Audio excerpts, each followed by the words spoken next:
Assalomu alaykum aziz tomoshabinlar. Bugun men siz bilan juda muhim mavzuni gaplashaman. Pensiya islohoti va har bir kishiga minimal pensiya 6 million so'm bo'lishi masalasi. Bu mavzu faqat bugun pensiyada yurgan ota-onalarimizga tegishli emas. Bu masala ishlayotgan har bir odamga, ertaga pensiyaga chiqadigan har bir fuqaroga, hatto bugun 25-30 yoshda bo'lgan yoshlarga ham bevosita taalluqli. Chunki pensiya degani faqat keksalikdagi pul emas. Pensiya degani insonning butun umr mehnat qilgandan keyin munosib yashash kafolati. Agar bu tizim adolatli bo'lmasa, odam o'tib kiribdi yil ishlaydi, lekin qariganda dori-darmonga, kommunal to'lovga, oziq-ovqatga pul yetkazib olmay qoladi. Shuning uchun bugungi ma'lumotni oxirigacha eshiting. Juda ko'p odamlar aynan hujjat, staj, ish haqi, sug'urta badali, norasmiy ish va imtiyozlar masalasida xato qiladi. Hozirning o'zida kanalga obuna bo'ling, videoga like bosing. Chunki men bu kanalda pensiya, nafaqa, ish staji, mehnat huquqi, subsidiya va davlat to'lovlari bo'yicha oddiy tilda tushunarli qilib tushuntirib boraman. Avvalo, masalaning ildizini tushunib olaylik. Oldin pensiya tizimida eng katta muammo shunda ediki, odamlarning pensiyasi ularning rasmiy ish staji va rasmiy daromadiga bog'liq bo'lgan. Ya'ni kimdir butun umr ishlagan, lekin ish joyi uni rasmiylashtirmagan. Kimdir bozorda savdo qilgan, kimdir qurilishda ishlagan, kimdir chet elda mehnat qilgan, lekin uning mehnati pensiya tizimida to'liq aks etmagan. Natijada odam qariganda, men 35 yil ishladim-ku, nega pensiyam kam degan savol bilan qolgan. Yana bir muammo, pensiyaning minimal miqdori real hayotdagi xarajatlar bilan mos kelmagan. Bugun oddiy pensioner oyiga nimaga pul sarflaydi? Non, yo'q, go'sht, guruh kommunal to'lov, elektr, gaz, suv, transport, telefon, eng muhim dori-darmon. Ayniqsa 6 yoshdan keyin dori xarajat keskin oshadi. Bosim dorisi, yurak dorisi, qandli diabet dorisi, bo'g'im og'rig'i, ko'z, tish tekshiruvlar. Agar pensionerning pensiyasi juda past bo'lsa, u tanlov qilishga majbur bo'ladi. Dorini olsinmi yoki kommunal to'lovni to'lasinmi? Sifatli ovqatlansinmi yoki qarz qilmasdan yashasinmi? Mana shunday sharoitda minimal pensiyani 6 million so'm darajasiga olib chiqish g'oyasi yoki islohoti juda katta ijtimoiy ahamiyatga ega. Lekin bu yerda eng muhim savol tug'iladi. Bu pul hammaga bir xil beriladimi? Kimlar oladi? Qaysi shartlar bo'ladi? Ish staji qanday hisoblanadi? Norasmiy ishlaganlar nima qiladi? Hujjati yo'q odamlar nima qiladi? Men hozir shu savollarning hammasini tartib bilan tushuntiraman. Oldingi tizimda pensiya hisoblashda 3 ta asosiy omil muhim bo'lgan: yosh, ish staji va rasmiy daromad. Erkaklar odatda 60 yoshda, ayollar 55 yoshda pensiyaga chiqishi belgilangan. Albatta ayrim kasblar og'ir mehnat sharoitlari, ko'p bolali ayollar, nogironligi bor shaxslar yoki alohida toifalar uchun istisnolar bo'lishi mumkin. Lekin umumiy tamoyil shunday: siz qancha yil rasmiy ishlagan bo'lsangiz va qancha ko'p rasmiy maosh olgan bo'lsangiz, pensiyangiz shunga qarab shakllanadi. Ammo muammo shundaki, rasmiy maosh ko'pincha real maoshdan past ko'rsatilgan. Masalan, odam aslida 5 million so'm olgan, lekin hujjatda 25 million so'm ko'rsatilgan. Ish beruvchi soliq va badallarni kamaytirish uchun shunday qilgan. Odam esa o'sha paytda rozi bo'lgan, chunki qo'lga ko'proq pul olishni o'ylagan. Lekin 20 yil o'tgach pensiya hisoblanganda aynan hujjatdagi maosh asos bo'ladi. Shunda odam tushunadi. Vaqtida rasmiy daromadni talab qilmaslik katta zarar bo'lgan. Endi minimal pensiya 6 million so'm bo'lishi haqidagi islohotning eng muhim tomoni shuki, davlat pensiya oluvchining eng kam kafolatlangan daromadini oshirishni ko'zlaydi. Bu degani, pensioner hech bo'lmaganda eng zarur ehtiyojlarni qoplay oladigan darajada pul olishi kerak. Bunda yondashuv ko'plab davlatlarda bor. Odam umr bo'yi mehnat qilgan bo'lsa, qariganda qashshoqlik chegarasida yashamasligi kerak. Lekin men ekspert sifatida bitta narsani alohida ta'kidlayman. Minimal pensiya 6 million so'm degan iborani eshitib, darrov hamma odam ertadan boshlab 6 million oladi deb tushunmaslik kerak. Har qanday pensiya islohotida moliyaviy manba, bosqichma-bosqich joriy etish, toifalar bo'yicha farqlash, staj talabi, ijtimoiy adolat mezoni bo'ladi. Shuning uchun odamlar eng avvalo o'z hujjatlarini, stajini, rasmiy daromadini tekshirish kerak. Birinchi bilish kerak bo'lgan narsa, pensiya bu shunchaki yoshga yetganda avtomatik beriladigan sovg'a emas. Pensiya bu sizning mehnat faoliyatingiz, to'langan sug'urta badallari, ish staji, davlat bazalaridagi yozuvlar va taqdim etilgan hujjatlar asosida hisoblanadigan to'lovdir. Ikkinchi muhim narsa, minimal pensiya deganda ayrimlar bazaviy miqdorni, ayrimlar eng kam yoshga doir pensiyani, Ayrimlar esa ijtimoiy nafaqani aralashtirib yuboradi. Bular bir xil tushuncha emas. Yoshga doir pensiya odatda yetarli staj bo'lganda tayinlanadi. Agar odamda staj yetarli bo'lmasa, unga pensiya emas, boshqa turdagi nafaqa tayinlanishi mumkin. Demak, 6 million so'm haqidagi gap aynan qaysi toifaga nisbatan qo'llanishi juda muhim. Uchinchi masala, kimlar xavotir olishi kerak? Menimcha eng ko'p xavotir olishi kerak bo'lganlar rasmiy ish staji kam bo'lgan fuqarolar. Masalan, Oybek taksi yoshga kirgan erkak bor. U 30 yil qurilishda ishlagan, lekin faqat taksili rasmiy. Qolgan yillari og'zaki kelishuv bilan ishlagan. U men umr bo'yi ishladim deydi. Bu hayotiy jihatdan to'g'ri. Lekin pensiya olgani hayotiy hikoyaga emas, hujjatga qaraydi. Agar hujjatda staj yo'q bo'lsa, uni isbotlash kerak bo'ladi. Yana kimlar xavotir olishi kerak? Chet elda ishlaganlar. Masalan, Rossiya, Qozog'iston, Turkiya yoki Koreyada ishlagan yurtdoshlarimiz ko'p. Ular pul topgan, oilasini boqqan, uy qurgan, farzand o'qitgan. Lekin pensiya staji masalasida ularning ishlagan davri qanday hisoblanadi? Qaysi davlat bilan kelishuv bor? Badal to'langanmi? Rasmiy shartnoma bo'lganmi? Bular alohida tekshiriladi. Agar hech qanday rasmiy hujjat bo'lmasa, keyin stajni isbotlash qiyin bo'ladi. Kimlar kamroq xavotir olsa bo'ladi? Rasmiy ishlagan. Mehnat daftarchasi va elektron mehnat tizimidagi ma'lumotlari tartibli bo'lgan, oyliklari rasmiy ko'rsatilgan, soliq va badallari to'langan fuqarolar. Masalan, o'qituvchi, shifokor, davlat xizmatchisi, bank xodimi, korxona ishchisi, rasmiy tadbirkor yoki o'zini o'zi band qilgan shaxs sifatida to'lovlarni vaqtida amalga oshirgan odamlarning ahvoli ancha yaxshi bo'ladi. Chunki ularning mehnat tarixi bazida ko'rinadi. Birinchi misol, Farhod aka 6 yoshga to'ldi. U 35 yil zavodda rasmiy ishlagan. Maoshi oxirgi yillarda o'rtacha 4-5 million so'm bo'lgan, barcha badallar to'langan. Uning mehnat daftarchasi bor, elektron bazada ham ma'lumotlar chiqadi. Bunday odam pensiya tayinlashda kamroq muammoga duch keladi. Agar minimal pensiya 6 million so'm darajasiga ko'tarilsa, Farhod aka kabi yetarli stajga ega insonlar bu kafolatdan foydalanish ehtimoli yuqori. Chunki u tizimga hissa qo'shgan, rasmiy ishlagan, hujjatlari bor. Ikkinchi misol, Dilbar opa 55 yoshga kirdi. U 20 yil uyda bolalar tarbiyasi bilan shug'ullangan, keyin 10 yil tikuvchilik qilgan. Lekin tikuvchilik sexini rasmiylashtirmagan. Qo'lida faqat ayrim buyurtmachilar bilan yozishmalar, eski kvitansiyalar, guvohlar bor. Bunday holatda eng katta muammo stajni isbotlash bo'ladi. Agar islohot faqat rasmiy stajga bog'liq bo'lsa, Dilbar opa minimal pensiyadan to'liq foydalana olmasligi mumkin. Lekin agar alohida ijtimoiy kafolatlar, uy mehnati, bola parvarishi davrlari, o'zini o'zi band qilish davrlari hisobga olinadigan mexanizm bo'lsa, uning imkoniyati oshadi. Uchinchi misol, Jasur 32 yoshda. U hozir hali pensiyaga ko'p bor deb o'ylaydi. Taksi qiladi, qurilishda ishlaydi. Ba'zan internet orqali xizmat ko'rsatadi. Daromadi yomon emas, oyiga tekis 10 million topishi mumkin. Lekin rasmiy daromadi nolga teng. Agar Jasur 25 yil shunday ishlasa, u qariganda katta muammoga duch keladi. Chunki bugun topgan puli bugungi ehtiyojini qoplaydi, lekin ertangi pensiyani kafolatlamaydi. Men yosh tomoshabinlarga shuni aytaman. Pensiya haqida 25 yoshda emas, 25 yoshda o'ylash kerak. Siz bugun o'zingizni rasmiylashtirsangiz, o'zini o'zi band qilsangiz, soliq va ijtimoiy to'lovlarni tartibga solsangiz, ertaga huquqingiz kuchli bo'ladi. 4-misol, Muhabbat opa bozorda 25 yil savdo qilgan. Patent ijara shartnomasi, soliq to'lovlari ba'zi yillarda bor, ba'zi yillarda yo'q. Uning holatida hamma narsa arxiv va soliq bazalarini tekshirishga bog'liq. Agar u ayrim yillarda yakka tartibdagi tadbirkor sifatida ro'yxatdan o'tgan bo'lsa, bu yillar stajga ta'sir qilishi mumkin. Lekin men bozorda turganman, hamma biladi degan gapning o'zi yetarli bo'lmaydi. Hujjat bo'lsa, huquq bor. Hujjat bo'lmasa, isbotlash qiyin. 5-misol, Akmal aka chet elda 10 yil ishlagan. U yerda rasmiy shartnomasi bo'lgan, lekin hujjatlarni saqlamagan.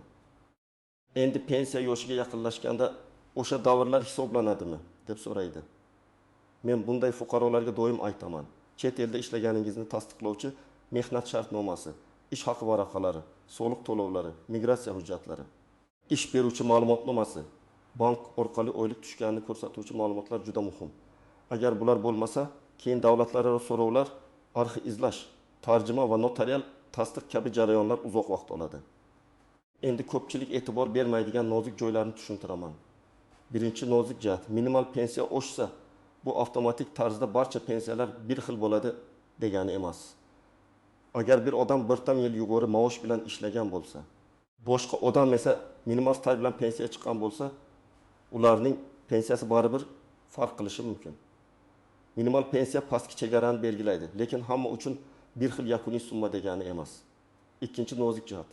Pensiya va nafaqa farqini bilish kerak. Ba'zi odamlar menga ham 6 million pensiya berishlari kerak deydi. Lekin uning pensiya olish uchun zarur staji bo'lmasligi mumkin. Bunday holatda davlat ijtimoiy nafaqa tayinlashi mumkin. Nafaqa miqdori va pensiya miqdori bir xil bo'lmasligi ehtimoli bor. Shuning uchun har bir fuqaro o'z toifasini aniqlashi kerak. Men yoshga doir pensiyaga chiqyapmanmi? Nogironlik pensiyasimi? O'quvchisini yo'qotganlik pensiyasimi yoki ijtimoiy nafaqami? Uchinchi nozik jihat. Ish staji bilan sug'urta staji orasida farqlar bo'lishi mumkin. Ba'zan odam mehnat daftarchasida ishlagan deb yozilgan, lekin to'lovlar to'liq amalga oshirilmagan bo'ladi.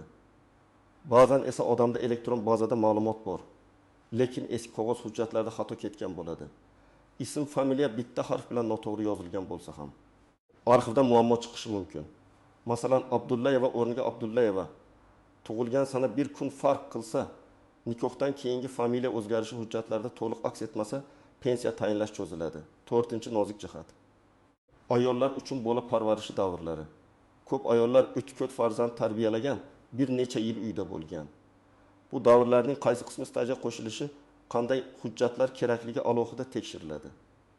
Tug'ilganlik haqidagi guvohnomalar, nikoh guvohnomasi, familiya o'zgarganini tasdiqlovchi hujjatlar, ishga kirish va chiqish sanalari juda muhim. Ayollar ko'pincha o'z hujjatlarini kech tekshirtiradi. Keyin pensiya tayinlash muddati uzayadi. 5-nozik jihat. Norasmiy ishning ertangi zarari.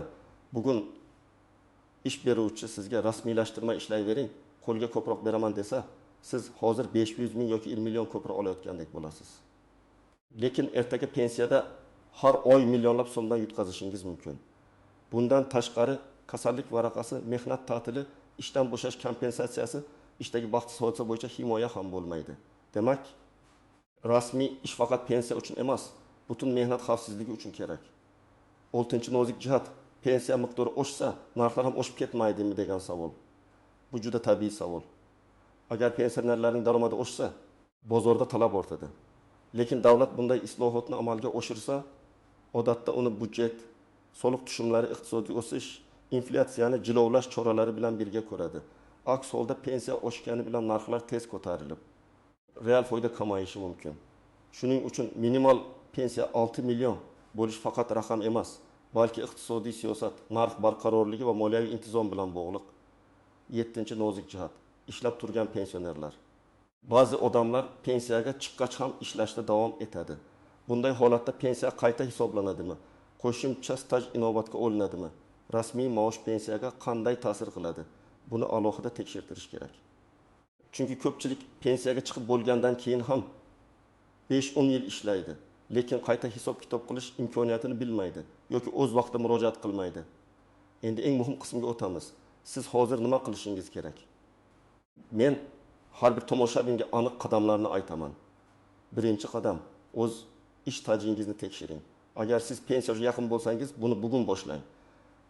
Mehnat daftarchangizni oling, undagi barcha yozuvlarni ko'rib chiqing. Ishga kirgan sana, ishdan bo'shagan sana, buyruq raqami, tashkilot nomi, muhrlar, imzolar to'g'ri qo'yilganmi tekshiring. Eski tashkilotlar yopilgan bo'lsa, ularning arxivi qayerga topshirilganini aniqlang. Ikkinchi qadam. Elektron ma'lumotlarni tekshiring. Hozir ko'p ma'lumotlar elektron tizimlarda bo'ladi. Davlat xizmatlari markazi, MyOkuf, uz kabi xizmatlar orqali yoki tegishli tashkilotlarga murojaat qilib, mehnat faoliyatingiz bazada qanday ko'rinayotganini tekshirtiring. Agar siz ishlagan yillar bazada chiqmasa, oldindan tuzatish choralarini ko'ring. Pensiya yoshiga yetgandan keyin yugurib yurishdan ko'ra 2-3 yil oldin tayyorgarlik ko'rgan yaxshi. 3-qadam, ish haqi bo'yicha ma'lumotlarni yig'ing. Pensiya hisoblashda ayrim davrlarning ish haqi muhim bo'lishi mumkin.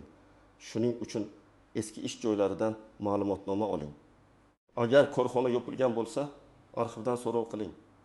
Ma'lumotnomada tashkilot nomi, sizning lavozimingiz, ishlagan davringiz, oylik ish haqingiz, imzo va muhrlar to'g'ri bo'lishi kerak. Shaxsiy hujjatlarni tartibga keltiring. Pasport yoki ID karta, tug'ilganlik haqidagi guvohnoma, nikoh guvohnomasi, familiya o'zgargan bo'lsa tasdiqlovchi hujjatlar, farzandlarning tug'ilganlik guvohnomalari, harbiy xizmat hujjatlari, diplom, mehnat daftarchasi, soliq to'lovlari haqidagi hujjatlar bitta papkada turishi kerak. Ko'p odamlar hujjatni yo'qotadi, keyin uni tiklashga oylar ketadi. 5-qadam, agar norasmiy ishlayotgan bo'lsangiz, vaziyatni o'zgartiring. Ish beruvchidan rasmiy mehnat shartnomasi talab qiling. Agar u rozi bo'lmasa, hech bo'lmaganda o'zini o'zi band qilish yoki yakka tartibdagi tadbirkor sifatida qonuniy faoliyat yuritish yo'llarini ko'rib chiqing. Men bilaman. Ayrimlar rasmiy bo'lsam soliq to'layman deydi. Ha, soliq to'laysiz, lekin evaziga huquq olasiz. Bugungi kichik to'lov ertangi katta kafolat bo'lishi mumkin. 6-qadam, chet elda ishlagan bo'lsangiz, hujjatlarni hozirdan yig'ing. Ish shartnomasi, ruxsatnoma, migratsiya kartasi, ish beruvchi ma'lumotnomasi, oylik tushgan bank hujjatlari, soliq yoki sug'urta to'lovlari haqidagi ma'lumotlarni saqlang. Ularni tarjima qildirish va notarial tasdiqlash kerak bo'lishi mumkin. Har bir davlat bo'yicha tartib farq qiladi. Shuning uchun pensiya organidan yoki yuridik maslahatchidan oldindan maslahat oling. 7-qadam. Pensiya jamg'armasi yoki tegishli bo'limga yozma murojaat qiling. Og'zaki so'rash yaxshi, lekin yozma murojaat yanada kuchli. Murojaatda shunday yozish mumkin: mening pensiya tayinlashim uchun zarur bo'lgan ish stajim va mavjud ma'lumotlarimni oldindan tekshirib berishingizni so'rayman. Javobni yozma shaklda oling. Shunda qaysi hujjat yetishmayotgani aniq bo'ladi. 8-qadam.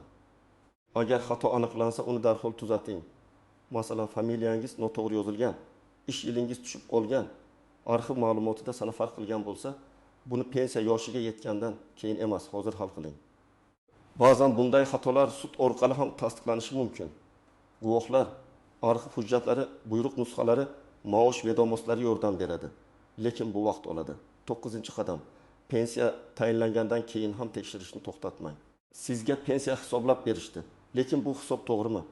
Qaysi stajlar kiritildi, qaysilari kiritilmadi? Ish haqi qanday olindi, imtiyozlar inobatga olindimi?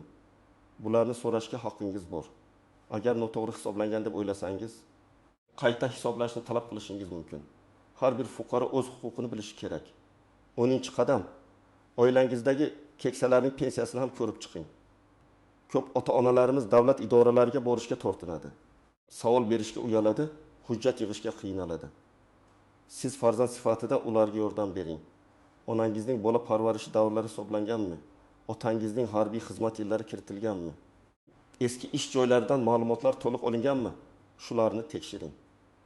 Ba'zan bitta yetishmayotgan hujjat pensiya miqdoriga sezilarli ta'sir qilishi mumkin. Minimal pensiya 6 million so'm bo'lishi jamiyat uchun juda katta signal. Bu davlat keksalarining hayot sifatiga befarq emasligini bildiradi. Pensionerning daromadi oshsa, u faqat o'zi uchun emas, butun oila uchun yengillik bo'ladi. Chunki bugun ko'plab oilalarda farzandlar ota-onasiga yordam beradi. Dori olib beradi, kommunal to'lovni to'laydi, oziq-ovqat qiladi. Agar ota-onaning pensiyasi yetarli bo'lsa, farzandlarning ham moliyaviy bosimi kamayadi. Bundan tashqari pensionerlarning xarid qobiliyati oshsa, mahalliy bozor ham jonlanadi. Odamlar ko'proq oziq-ovqat oladi, xizmatlardan foydalanadi, dorixonalar, do'konlar, kommunal tizimlar orqali pul iqtisodiyotga qaytadi. Lekin yana takrorlayman, bunday katta islohot mas'uliyat bilan, aniq hisob-kitob bilan, inflyatsiyani nazorat qilish bilan amalga oshirilishi kerak. Eng katta adolat shundaki, umr bo'yi halol ishlagan inson qariganda qanday yashayman deb qo'rqmasligi kerak. Lekin buning uchun fuqarolarning o'zi ham mas'uliyatli bo'lishi zarur. Davlat tizim yaratadi, lekin siz hujjatingizni tartibga solmasangiz, rasmiy ishlamasangiz, to'lovlarni yashirsangiz, ertaga muammo chiqishi tabiiy. Demak, bugungi mavzuning asosiy mazmuni shunday: minimal pensiya 6 million so'm darajasiga ko'tarilishi masalasi har bir fuqaro uchun juda muhim. Bu pensionerlar uchun munosib hayot, ishlayotganlar uchun kelajak kafolati. Yoshlar uchun esa bugundan rasmiy mehnatga o'tish zarurligi haqida ogohlantirishdir. Men sizga tavsiya qilaman, ish stajangizni tekshiring, hujjatlaringizni yig'ing, rasmiy daromadingizni yashirmang, pensiya organlariga oldindan murojaat qiling, chet elda ishlagan bo'lsangiz, hujjatlaringizni saqlang. Eng muhimi, hali vaqt bor deb yuravermang. Pensiya huquqi bir kunda shakllanmaydi, u yillar davomida yig'iladi. Agar sizningcha minimal pensiya 6 million so'm bo'lishi adolatlimi? Bu pul bugungi narxlarda pensionerga yetadimi? Siz yoki ota-onangiz pensiya hisoblashda qanday muammoga duch kelgansiz? Fikringizni izohlarda yozib qoldiring. Videoga like bosing, kanalga obuna bo'ling va yaqinlaringizga ham yuboring. Chunki bu ma'lumot har bir oilaga kerak bo'lishi mumkin.